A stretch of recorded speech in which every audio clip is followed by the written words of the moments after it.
오늘 함께 나눌 이 사건, 이 모세 이야기는 사실 우리뿐만이 아니고 성경을 전혀 모르는 사람도 한 번쯤은 접해봤을 정도로 굉장히 유명한 사건입니다.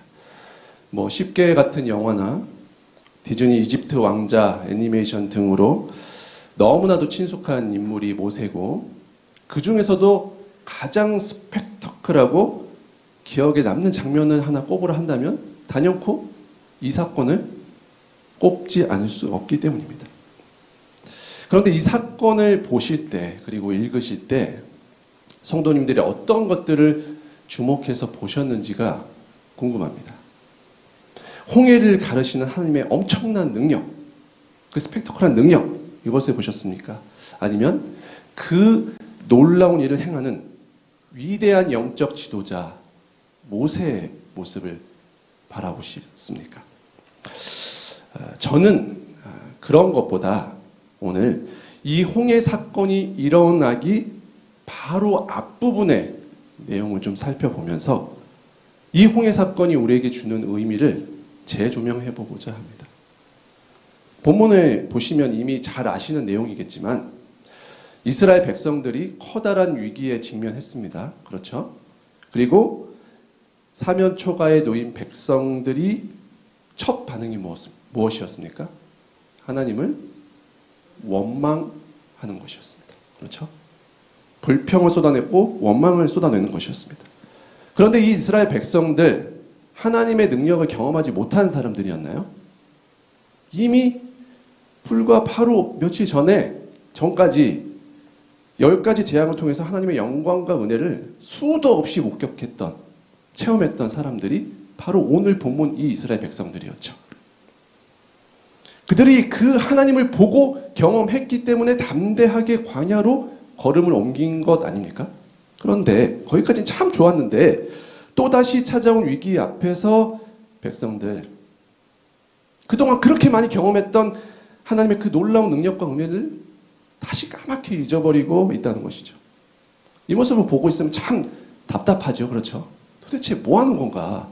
이렇게 많이 보여줬는데 도대체 언제까지 하나님이 얼마나 답답하셨을까요? 도무지 믿음이라는 것을 배우지 못하는, 그런데 이 백성들의 모습은 사실 누구의 모습과 참 닮았다? 우리의 모습과 참 닮았다는 거예요. 하나님의 은혜를 충분히 보았습니다. 맛봤습니다. 그럼에도 불구하고 새로운 파도, 새로운 위기, 새로운 어려움이 찾아오면 참 부끄럽지만요, 다시 믿음 없음으로 돌아가는 우리의 모습이 있다는 것입니다. 다시 눈앞에 있는 것들에 마음을 뺏기고 걱정하고 염려하고 두려워하고 그것에 매몰되어 버리는 우리의 모습 있지 않습니까? 그것들을 정죄하고 판단하라는 얘기는 아닙니다. 아유, 이 한심한 놈, 이게 아니고요. 그럴 때 쉽게 자신을 정죄하거나 그렇게 믿음 없음이 다시 빠지는 사람을 판단해서는 안 됩니다. 사랑하는 성도님들, 고난이 찾아올 때요, 어려움이 찾아올 때요, 위기가 찾아올 때요, 믿음의 담대함을 유지한다는 게 이토록 어려운 일입니다. 이토록 어려운 일이에요. 수도 없이 사실 우리가 백성들의 모습 아닙니까? 오히려 여기서 백성들, 이 한심한 백성들, 여기서 이렇게 많이 보여줬는데 왜 하나님을 믿지 못하지라고 쉽게 그렇게 생각하는 것이 더 위험합니다. 지금 이스라엘 백성들이 맞닥뜨린 상황이 결코 호락호락한 상황이 아닙니다. 죽음의 위기예요. 당장 목에 칼이 들어올 수 있습니다. 성도님들이 이스라엘 백성이 됐다고 생각을 하시고 이 상황을 바라보세요. 상상을 해보시기 바랍니다. 지금 성도님들의 눈앞에 거대한 파도가 치는 홍해 바다가 넘실거리고 있고요. 그것은 도저히 넘을 수 없는 장벽입니다. 어떤 방법으로 넘을 수 없어요. 그리고 저 뒤에는 성도님들을 금방이라도 죽일 기세로 살기를 가득 품은 애굽의 병사들이 칼과 창을 가지고 다가오고 있습니다. 어쩌시겠습니까? 어떤 마음이 드시겠어요? 담대하게 그래, 날 죽일 테면 죽여봐라 이러시겠습니까? 아니지 않습니까? 우리는 군인이 아니죠. 아무런 무기도 없고 대항할 힘도 없습니다. 그러니까 성경을 그냥 텍스트로만 보시는 게 아니고 그 상황에 들어가 보셔야 되는 것입니다. 과연 우리는 백성들과 다를까? 죽음의 위협이 눈앞에 놓인 상황에서 사람이 제정신을 유지하는 게 정상입니까? 아니죠. 혼비백산을 하는 게 정상입니다. 원래. 이 위기 앞에서요. 그런데 여기서 우리는 두 가지 의문을 가지게 됩니다. 두 가지 의문. 첫 번째, 대체 왜 하나님 이러실까? 어떤 말씀이냐면요. 아니 기껏 그렇게 많은 10가지 재앙을 통해서 백성들을 구원해 내셨잖아요. 그 큰 은혜를 주시고 해방시켜 놓은 직후에 왜 이런 커다란 위기의 상황으로 백성들을 몰아넣으시냐는 것입니다. 대체 왜 이러실까요?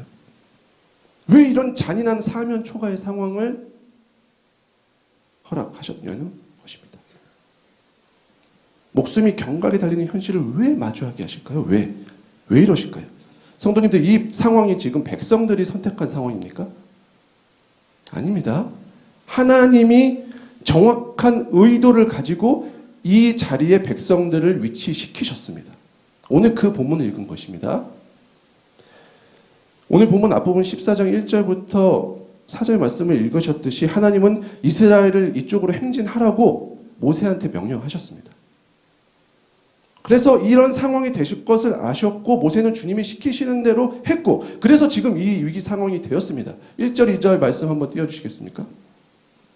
여호와께서 모세에게 말씀하 이르시되 2절 지금 여기로 가라고 한 거예요. 이 자리로. 그래서 간 겁니다. 4절 말씀도 한번 보실까요? 내가 바로의 마음을 완악하게 한즉 뒤에서 바로가 애굽의 군대가 따라오게 한 것 하나님의 의도입니다. 하나님이 그렇게 하셨다는 거예요. 내가 완악하게 해서 너희를 따라가게 하겠다라고 한 것입니다.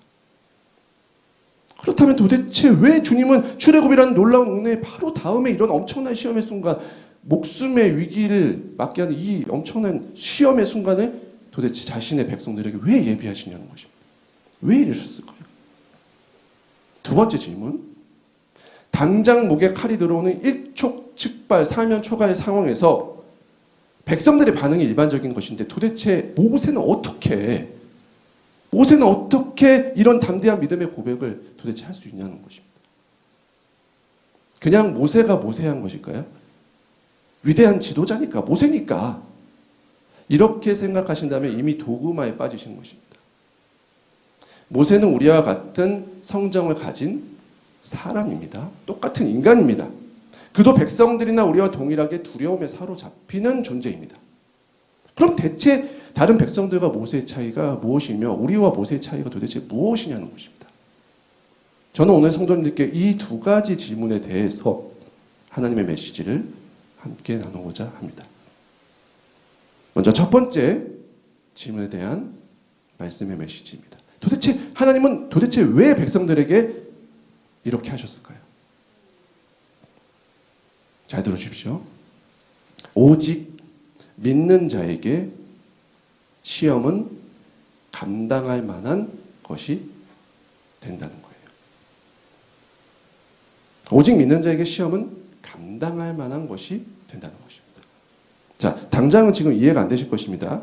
제가 설명드리겠습니다. 성도님들께 질문하고 싶습니다. 성도님들의 삶 속에서 스스로의 신앙의 민낯을 명확하게 직면할 수 있었던 때는 언제였습니까? 나의 믿음이 그야말로 진일보하고 나의 믿음의 부족함을 정말 절감하는 순간, 그래서 주님 앞에 진실로 무릎 꿇게 되는 순간은 언제셨습니까? 모든 일이 잘 풀리고 아무런 일이 없고 평안할 때셨습니까? 아니면 스스로 해결하기 어려운 강력한 위기를 만나셨을 때, 그런 어려움을 만나셨을 때였습니까? 후자죠. 인간은 위기와 어려움을 통해서 스스로를 돌아볼 수 있습니다. 그리고 성숙하는 존재가 인간입니다. 적절한 어려움이 주어지지 않는다면 인간의 본능은 어려움을 피합니다. 겪고 싶지 않습니다. 스스로의 모습을 그래서 객관적으로 직면하기를 꺼려하는 것이 인간의 본능입니다. 그래서 하나님은 어떻게 하시는 것입니까? 당신의 자녀를 장성한 믿음의 분량에 이르게 하기 위해서, 자신의 믿음을 객관적으로 바라보게 하기 위해서, 깨닫게 하기 위해서 때로 시험을 허락하신다는 것이죠. 적절한 시험을. 그런데 문제는 무엇입니까? 성경은 이 믿는 자가 받는 고난과 시험을 뭐라고 표현한다고요? 감당할 만한 시험이라고 표현한다는 것입니다. 자, 고린도전서 말씀 좀 띄워주시겠습니까? 사람이 감당할 만한 시험 밖에는 너희가 당한 것이 없나니. 성도에게 지금 얘기하는 거예요. 시험에 대해서. 오직 하나님을 믿부사 너희가 감당하지 못할 시험 당함을 허락하지 아니하시고 시험 당할 즈음에 또한 피할 길을 내사 너희로 능히 감당하게 하시느니라. 성도의 시험은 감당할 만한 시험이 된다는 거예요. 이게 고린도전서 우리가 너무나 잘 알고 있는 말씀 아닙니까? 성도님들, 그렇다면 오늘 모세와 백성들이 당하는 시험은 감당할 만한 시험입니까? 하나님이 이렇게 말씀하셨잖아요. 성도에게는 감당할 만한 시험만 허락하신다고요. 그러면 오늘 이 상황은 죽음의 위기를 맞는 시험인데 이것은 감당할 만한 시험일까요? 그렇게 말씀하실 수 있겠습니까? 죽음의 위협, 감당할 만한 시험일까요? 사랑하는 성도님들, 저는 이 감당할 만한 시험이라는 표현에 대해서 오랫동안 묵상해 왔습니다. 도대체 감당할 만한 시험이라는 게 무엇일까요? 어디까지가 감당할 만한 시험일까요? 오늘 말씀처럼 죽지 않을 만큼의 위협이면 감당할 만한 시험일까요? 죽음의 위협이 여기까지 찾아오는 것은 감당할 만한 시험일까요? 어디까지일까요? 무엇이 감당할 만한 시험일까요? 이 표현에 대해서 어떻게 생각하십니까? 저는 이 고린도전서 9절을 보면서 처음에 이렇게 생각했습니다. 하나님을 믿으면 성도에게는 너무 힘든 시험은 주어지지 않게 해주시는 거구나. 너무 힘든 시험은 주어지지 않게 해주시는 거구나. 그래서 그런 시험들은 제껴주시고 내 분수에 괜찮은 시험만은 하나님이 지혜롭게 허락해 주시나 보다 라고 생각을 했습니다. 그런데 성경에서 지금 오늘 말씀을 포함해서 성경에서 믿는 사람들이 겪는 고난을 잘 보십시오. 감당할 만한 시험을 당하고 있습니까? 우리가 지금 겪고 있는 시험들 어떻습니까? 감당할 만 하십니까? 너무 힘들어서 눈물을 흘리실 때가 많으시지 않으십니까?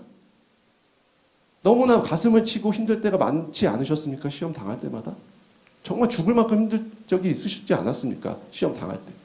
감당할 만한 시험입니까? 제가 내린 결론은 이렇습니다. 우리가 감당할 만한 시험이라는 것은 없습니다. 그런 시험은 없습니다. 모든 시험은 그 자체로 죽을 만큼 고통스럽습니다. 그래서 시험입니다. 시험이요. 시험은 우리를 좌절하게 하고 고통스럽게 하고 혼비백산하게 하고 걱정과 염려와 두려움에 사로잡히게 합니다. 가슴을 치며 눈물 흘리게 하고 신음소리밖에 낼 수 없는 지경으로 몰아넣게 합니다. 그래서 시험입니다. 지금 이스라엘 백성들이 당하는 시험, 그리고 그들의 심경, 감정, 시험을 당할 때 우리 모두의 감정입니다. 시험이라는 말 자체가 우리가 감당할 수 없다는 뜻이 이미 들어있습니다. 시험 안에. 시험이란 뜻이 그것입니다. 그러므로 감당할 만한 시험이라는 말 자체가 모순되는 말입니다. 그렇다면 주님은 왜 믿는 자의 시험을 감당할 만한 시험이라고 말씀하시는 것일까요? 성도님들, 절대로 우리의 능력이 시험을 감당할 수 있기 때문이 아니라는 것입니다. 믿는 자의 시험에는 누가 함께 하십니까?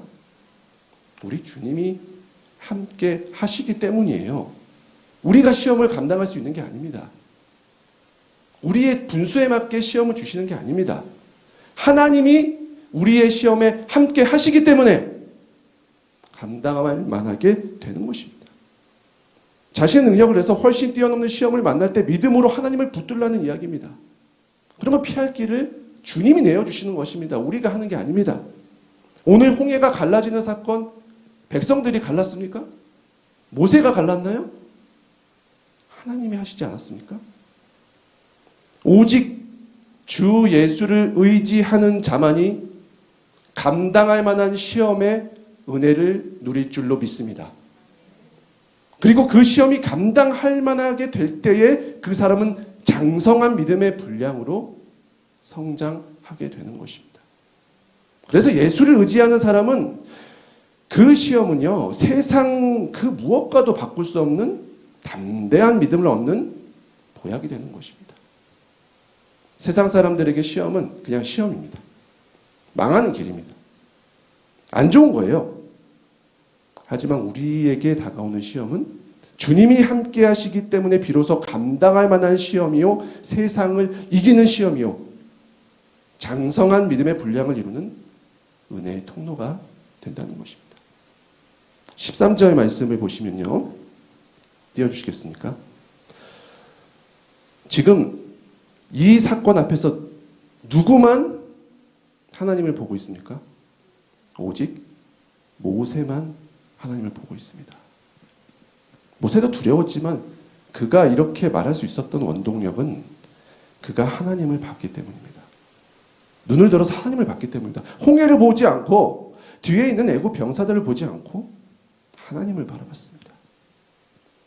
마치 예수님만을 바라보며 걸어갔던 베드로가 무리를 걸었듯이 하나님을 바라보는 자는 감당할 만한 시험의 은혜를 누리는 것입니다. 그래서 모세뿐만이 아니라 온 이스라엘 백성들이 감당할 만한 시험의 은혜를 누렸습니다. 체험했습니다. 우리 모든 성도님들 축복합니다. 모든 시험 가운데 부디 눈을 들어 주님 바라보시기를 축복합니다. 그럼 그 시험 가운데 주님이 좌정하시고 우리의 모든 시험을 감당할 만한 시험으로 바꾸어 주실 것입니다. 그렇게 마주한 모든 시험의 자리에서 하나님 바라보셔서 모세와 같이 나를 살리고 공동체를 살리는 주님의 자녀, 주님의 백성 되시기를 주님의 이름으로 축원합니다. 자, 여기까지는 좋습니다. 그런데 한 가지 질문이 더 남아있죠. 시험 중에 하나님을 바라보는 것까지는 좋은데 그것과 담대한 마음은 조금 다른 이야기 같습니다. 담대한 마음. 우리도 하나님을 시험 중에 바라볼 때가 있지요. 그런데 그때 얼마나 마음 졸일 때가 많습니까? 모세처럼 담대하지 못합니다. 하나님을 믿고 바라보긴 하지만 마음 졸이면서 기다립니다. 그런데 어떻게 모세는 이런 일촉즉발의 상황에서도 이런 담대함을 유지할 수 있었을까? 이것이 두 번째 질문이죠. 이스라엘 백성들과 모세의 결정적 차이. 그것이 바로 두 번째 메시지입니다. 오늘 말씀에 다시 귀를 기울이는 것. 오늘 다시 말씀에 귀를 기울이는 것. 이것이 시험을 이기는 열쇠라는 것입니다. 다시 14장 1절 말씀을 보실까요? 뭐라고 써 있습니까? 여호와께서 모세에게 말씀하여 이르시되 라고 되어 있습니다. 무슨 말이죠? 백성들은 주님의 계획을 전혀 몰랐습니다. 그런데 누구는 미리 알았다는 거예요?